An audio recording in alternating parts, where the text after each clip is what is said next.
On today's episode, we delve deeper into our twisted story of our corrupted druid by making this bear skull mask. Stay tuned. What up, fam? Welcome to Skill Tree, where we learn how to do just about everything. Now, if you've been following this show for a while, you know that we've been slowly working on this original character we made called the Corrupted Druid. So far, we've made like a twisted staff and a gorget piece of armor that has like corruption climbing up the side of it. And now I'm super excited to add this little number to the mix. Check that out.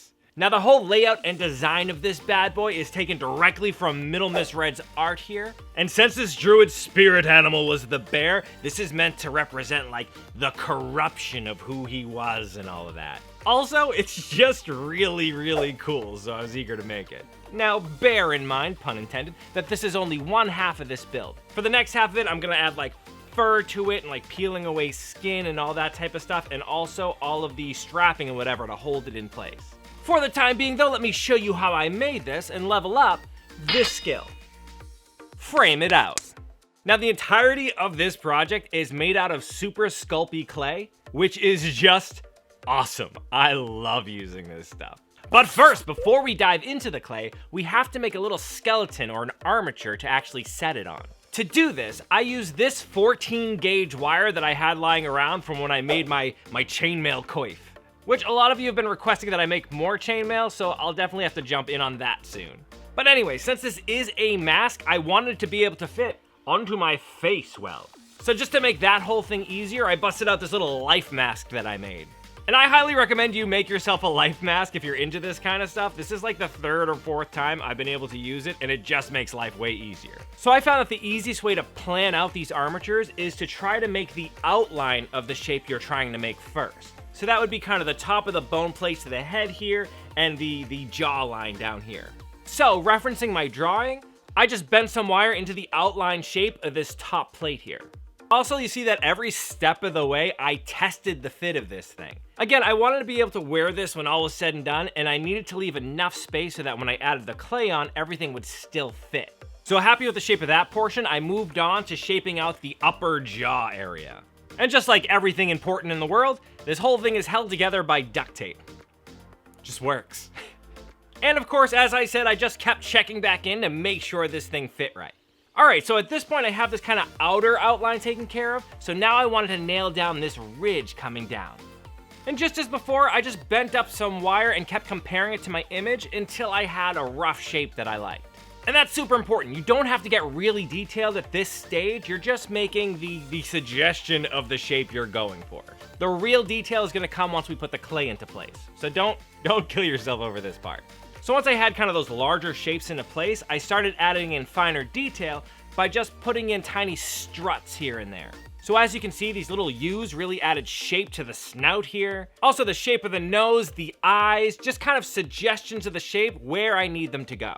And the end result was this wire frame that has the shape I want, complete with like large fangs and a skeletal nose hole. So, and I don't want to belabor this point too much. You are just going for the broad shapes, so like you don't have to be really detailed, but you do really need to make sure everything goes where it has to. So like these eye holes need to match up where my actual eyes sit, or else once it's all together, it's never gonna work. So yeah, although you're going for broad shapes, make sure everything is where it has to be.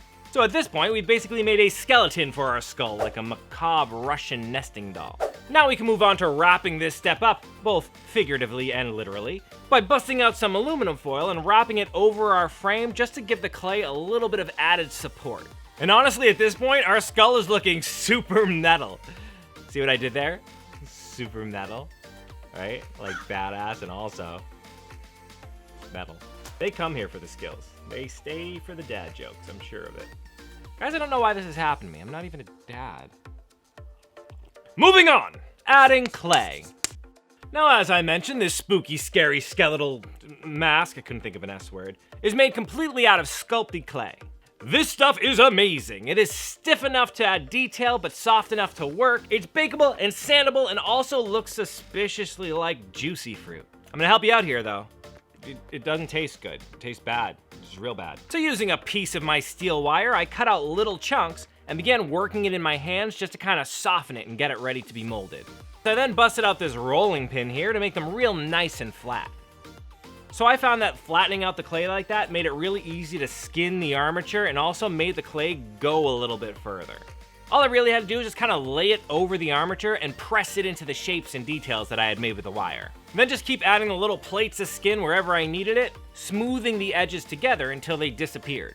And seriously, once you've smoothed it together, it becomes a seamless piece. It worked really well. And I found the best way to make all these little raised bone ridges here is to kind of just roll up a clay noodle and lay it into place. Then I used a little tool to kind of press it into the underlying clay to combine them together and smooth everything out with my finger.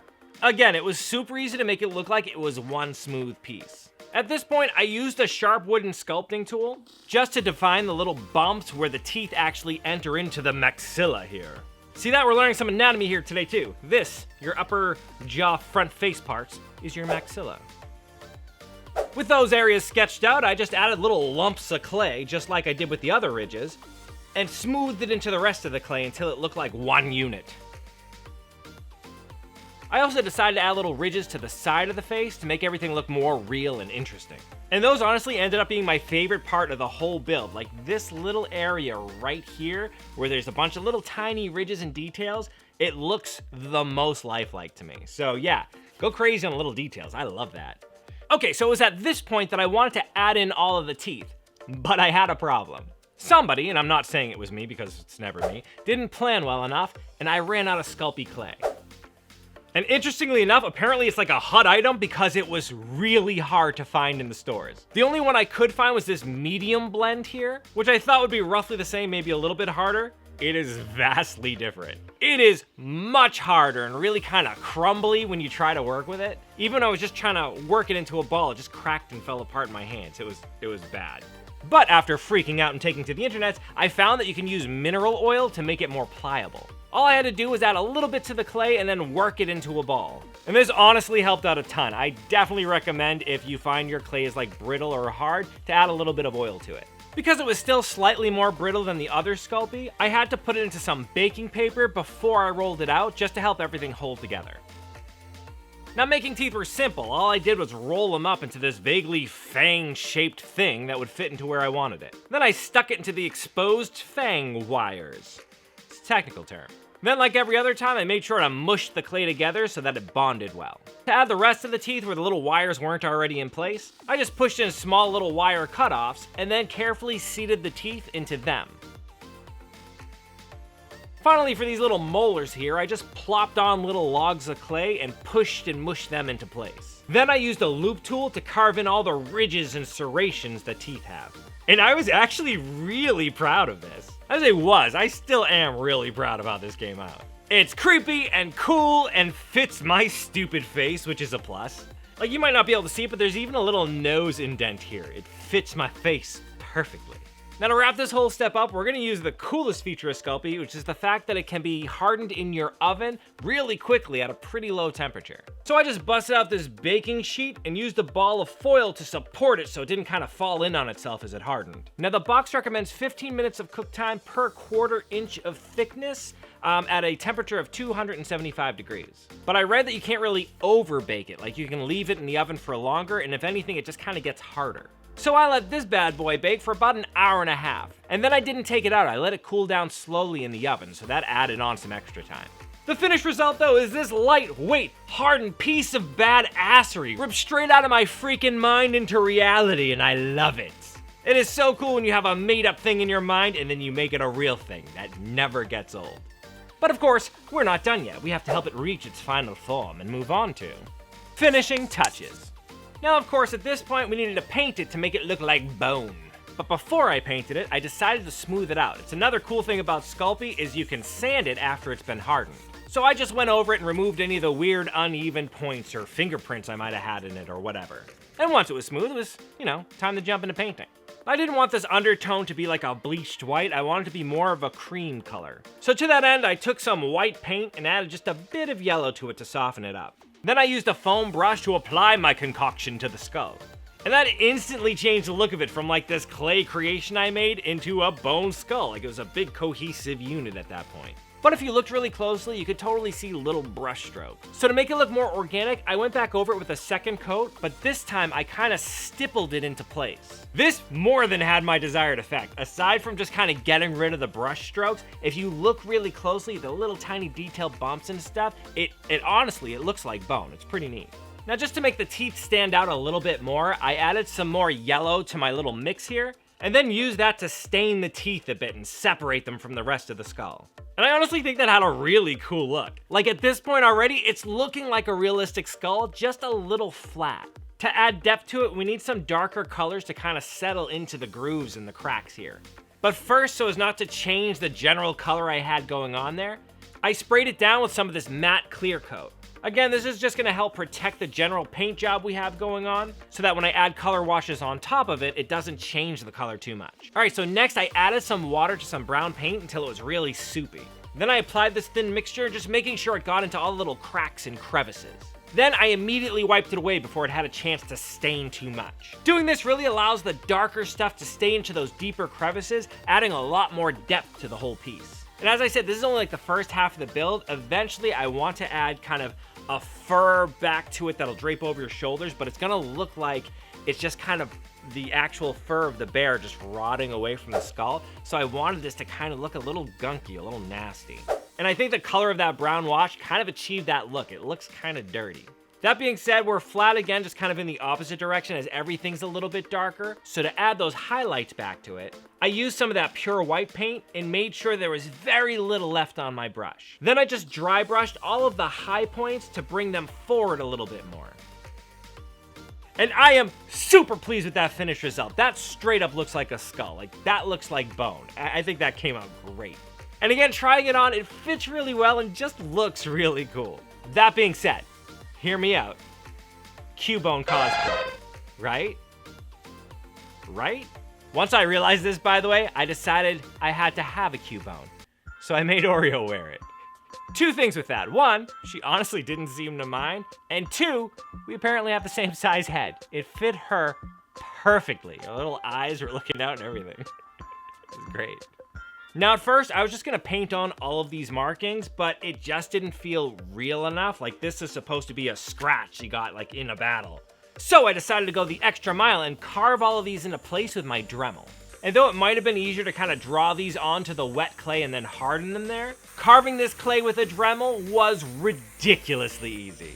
In fact, it was a little too easy. I had to go back in and kind of chip it away a little bit so it looked more like somebody chipped into bone. It just cut into it like butter. Now to color in these carvings, I used this Halloween paint that's the color of clotted blood. The thought of that being one of two things. Either the sick and twisted druid used the bear's own blood to kind of color the carvings he made, or that the corruption is so deep that even though the bear is dead, there's still like oozing flesh wounds that just refuse to heal. I might dig that second one more, to be honest with you. Anyways, because that is kind of like a grease paint and won't really harden the way regular paint would, I used another layer of that clear coat just to lock everything into place. Finally, I busted out the same glow-in-the-dark paint that I used in the whole druid staff build and filled in all of the carvings. This stuff is cool. It goes on white, but it dries completely clear. And check this thing out. You can't tell me this doesn't look cool. You could, you'd be wrong or lying. And even if you just think how it is looks cool, check this out. Come on, it glows in the dark. It's so dope. I love this thing. And picturing how it's gonna look with like the fur and all that, this is gonna be so cool. If you haven't tried using Sculpey clay yet, I definitely recommend you give it a go. The things you can make pretty easily, really impressive. It was fun to work with. Now I hope you had fun watching me learn this skill. If you did, why don't you hit that thumbs up button and don't forget to subscribe so you know when I release new content. Also, a special thanks to all of my Patreon members who make this possible. Y'all keep the lights on and keep me rolling in the Sculpey, and I appreciate it. Also, congratulations to Skill Monkey Eric E for winning our contest last week. Eric, I will be sending you a custom Skill Monkey Babu shirt like we made in the Bleach episode. Alright, finally, if there's anything you'd like to see me cover, why don't you leave it in the comment section and I will add it to the list. Well, I should get going. There's a mama bear out there that'll be missing her baby, and I need a new coat. In the meantime, Keep leveling up, you.